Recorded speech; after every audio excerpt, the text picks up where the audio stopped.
Guys, we're back on Nintendo Treehouse Live at E3, and we have a special game for you today. I am Eric, and this is Terry, and we have two representatives from Ubisoft to show you Mario plus Rabbids Kingdom Battle. So with that, let's jump in. You guys, take it away. Sure. So thanks a lot. It's a pleasure to be here. Yeah, thanks again. So we're super happy today as well because we're going to show something special that we didn't show anywhere else. So it's a first as well to reveal that today.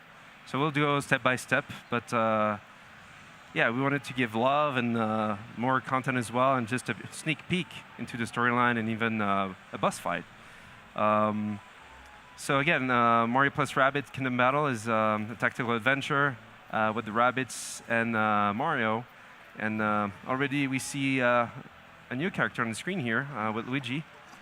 As in the first part of the demo, even yesterday that we saw, we're about to unlock Luigi, and now it's done. So yeah, so we'll jump a little bit later into the first world.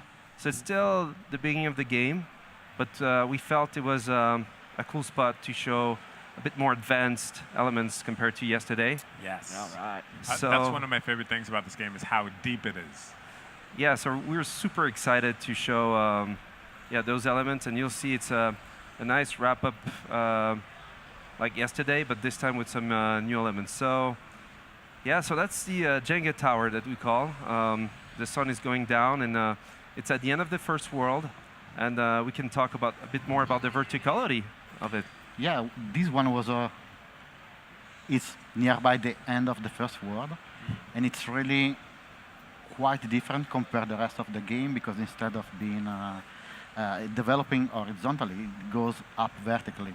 So it's just a small proof of the mess, the twist in the Mushroom Kingdom that Rabbids Arrival created. And it's a very interesting level design, because you know very well that in our game we have weapons that can use special powers that we call super effect. Right. So you can plug into the weapon those super effects, such as the bounce and the push. So being this a tower that is almost about to crumble and goes up into the clouds, it's super easy to use one of those power and push or bounce enemy out of boundaries. But the fact is, even the enemies can do it on you, so you have to watch out. And when players will arrive at the top of the tower, they will see that there is something strange, like, there is a chapter in front of them with a scroll that is gold and black, so maybe something big is about to begin. So in that case, it's better to be prepared. And what Xavier can do is go inside the Battle HQ and set up his team, select the weapon, and have fun with the skill tree, which is going to be fundamental. Players can also decide which kind of heroes they can select, and as each hero has its own ability and skill, it's fundamental, we'll say. No?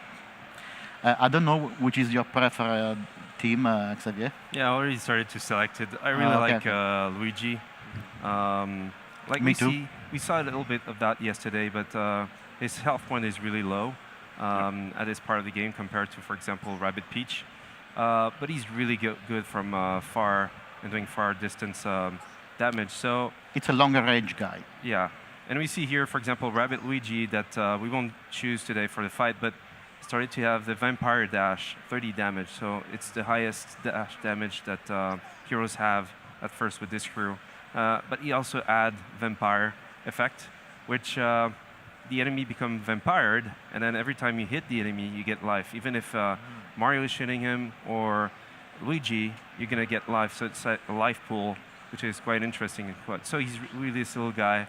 It's very strategical, because you use it on some enemy, and maybe all your heroes can shoot at him to recover part of the damage dealt on the enemy. Right. Yeah, so you'd want to, in your turn when you're in battle, like use him first, so you use that status effect, and then your other heroes could benefit from it. Absolutely. And then we have the second part of the preparation, like David was saying, it's all about the weapons, you know. We have more than 250 type, you know, and different weapons. So really went far into, you know, putting different stats, different elements. Like, you know, the bounce effect is my preferred bounce. I mean, super effect, because it bounces the enemy away potentially of the battlefield, and you know, you have added damage, and it's like in Mario Kart, you know, when you get out of the road, and so this approach is just super cool. And if you add that to, I don't know, you burn the enemy, and then with your second character, you just bounce the enemy away. And it works on mid-boss as well, so it's really, like, it's awesome to see on the screen. Yeah, especially if you have certain enemies that are rush-type enemies and kind of rushing at you, and you need to keep that distance between them. Yeah. Absolutely, and you can use those super effects in combination with the techniques. So you may use a technique with Mario, which is called Hero Sight, that prepares Mario, meaning that if an enemy will move nearby him, he will shoot even if it's not his turn. So just imagine that you do the same with other characters. An enemy is moving, Mario goes Hero Sight, shoot the enemy, the super effect bounce apply, the enemy fly over the battlegrounds, enters in the area of reaction of one of the other heroes that shoot again, and maybe applies the burn effect. And as the burn effect is something that allows for propagation, you will see that if the enemy touches other units, they will start to propagate and run. And here we see a secondary weapon. You know, yesterday. My preferred, melee. Yeah, it's awesome. It's Mario's hammer, and you have a lot of them. Of course, it's locked so far. You have to unlock them through the adventure. But here it's a good example of a little bit more advanced elements. So, for example, your first hammer that you get on the game is good. You know, the damage output is good. You have, you know, you cannot use it every turn, but still, even with the cooldown, it's quite cool. But if you look at the second one here, not only it adds the honey damage and glue the enemy on the ground for 30% chance, which is incredibly cool if you do it on a smasher, for example, because you cannot move anymore to attack your other heroes. But also what we see on the top right is what we call the good damage against something. And here it's the Ziggies. Plus 30 damage chance here to apply what you have on the Ziggy. So that's really cool, because it means if you have a lot of Ziggies around, by using this weapon can be very effective. So this is something you need to watch out, because every weapon has something different. So they start very simple, but then we start to add you can specialize, stats. Right? Yes, and as Xavier said, we had these elements of proficiencies. So some weapons are more efficient against some type of enemies, and some weapons are more efficient against the cover. So regardless of the type of cover, you can damage those even faster. Another example before we go on with the skill tree. That's the sentry. So Rabbid Peach can use a secondary weapon, sentries. And the big difference here is if you look down there, 150 life point. So it's like a hero, a new hero. Right. It goes on. On your team. And it applies the push damage and push effect, which is great. It's not like the bounce. The bounce is really bouncing out and potentially out of the zone. The push could do the same. You could be push out the zone itself, but you can also push another enemy behind, so it's like a domino effect. Yeah. So it's quite effective here. So this little guy, this little sentry, can really go and really try to affect the enemy you target, and then just push everyone around with an AOE type of effect. So the cover damage is not really high on this one. You know, it says low, so it's not going to destroy that much of the covers. But later in the game, potentially you have some very good weapons to destroy covers in one hit, which could be a very interesting for strategy. Awesome. The philosophy of the weapon that we have in our game, it can be divided in two macro areas. The primary weapon that are a very direct way to deal with the enemy. They damage one single unity, and the secondary weapon that are basically area of damage. Once again, those weapons, the secondary weapon, works pretty well in combination, in synergy with some of the techniques that some of the characters, the heroes, will have later on in the game, such as the magnet dance, which is the ability to lure all the enemies around you nearby in an area, and this is where you want to hit with an area of the mage weapon. Gotcha. And last but not least, the skill tree. Really important to do it before a big fight. So I'm going to reset here, because you can reset whenever you want.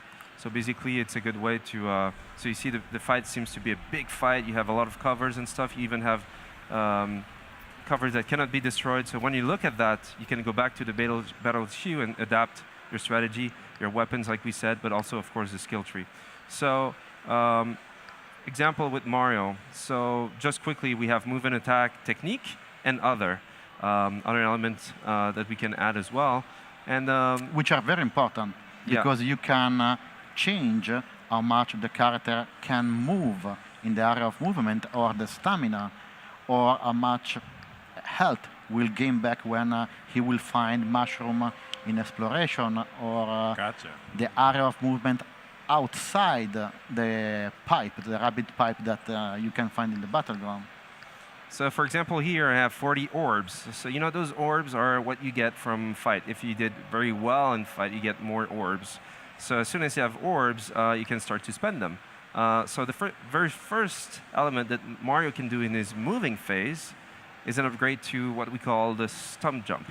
So basically, thanks to this, you will be able to do a team jump like before, but then stomp on the head of the enemy for damage as well. And it's another boost as well in terms of reach and zone of movement. So that's a very cool element. So you just upgrade it, Mario's happy, and starting now, you can do it in fight right away. Nice.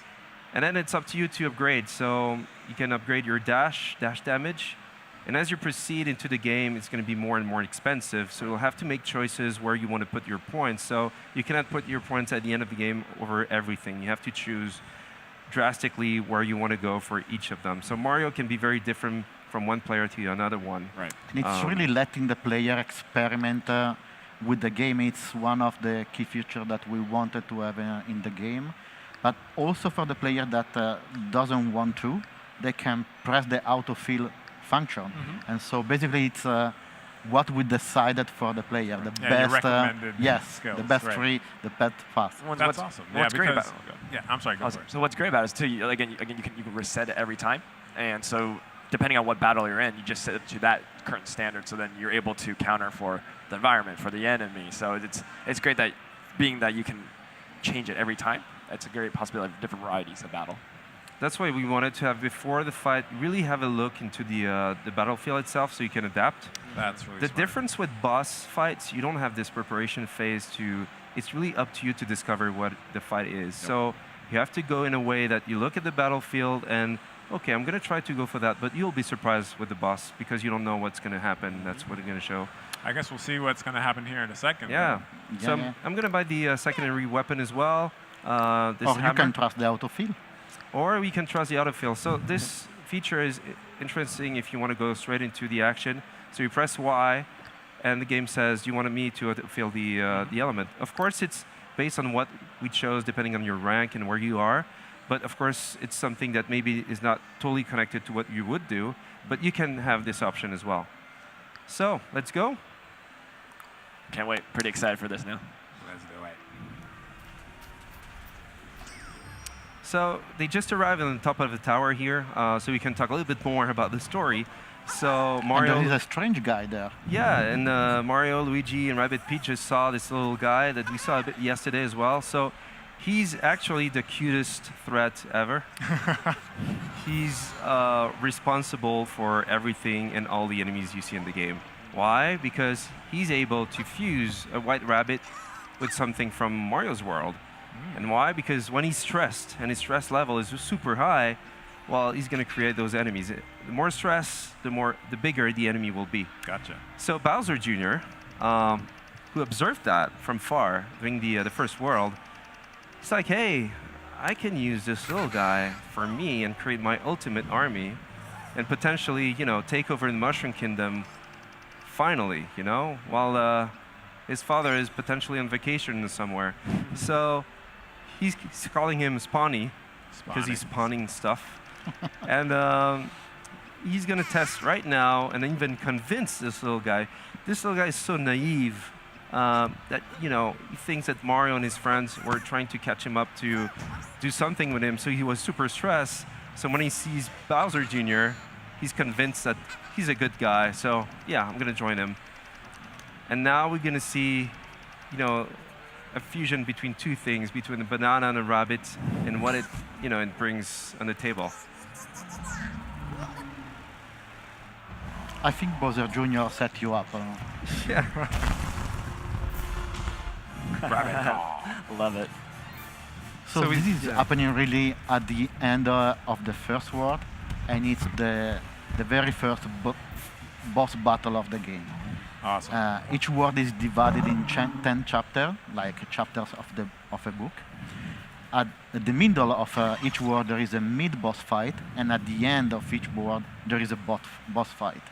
So Kong is super jealous of the bunch of bananas in front of him, and so doesn't want no one to come nearby those bananas because he wants to keep it for him.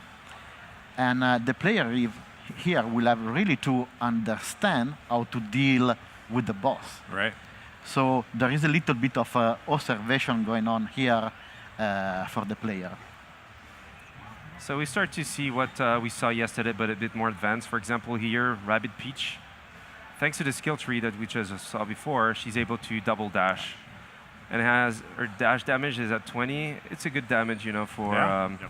starting to hit the enemy. So I can press again and continue my movement. And that's just the movement phase. So you Exactly. can actually damage the enemy in the movement phase and then still attack. Yes. Exactly.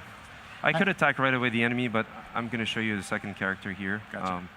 with Mario. So we saw that, of course, Mario can dash. He can do something like team jump just before, so with Rabbid Peach. Team stomp, as I just Oh, nice. shown in the skill So tree. it's itself. all about chaining those Right. abilities that you are upgrading in your character skill Yeah. tree. And being And efficient as with your each hero choices, has its own, it's really up to the player. There's so many different varieties of chaining these attacks. Yeah. And then I just can press A, he goes, 20 damage, team jump, team stomp, Nice. defeat That's the enemy in awesome. the process. And then I'm well positioned to flank both enemies, actually. And here, for example, this one with the piston panic gun that we have here. So the damage is way over than the enemy's remaining life. So even if I apply the bounce effect, it's just going to be cool because anyway, he's going to be defeated. So Well, we'll there see. we go. Got him. There we go. And then Luigi, he's starting to be far away, but he doesn't care because he's really good with range. Look at the range. He can, shoot at enemy for the whole battleground almost. Yeah. Maybe on the left, top left, he can't, but he's the one he can shoot anything from afar. The But weapon looks like a Hoover, so seems like hesitation going on in Luigi there. Sniper.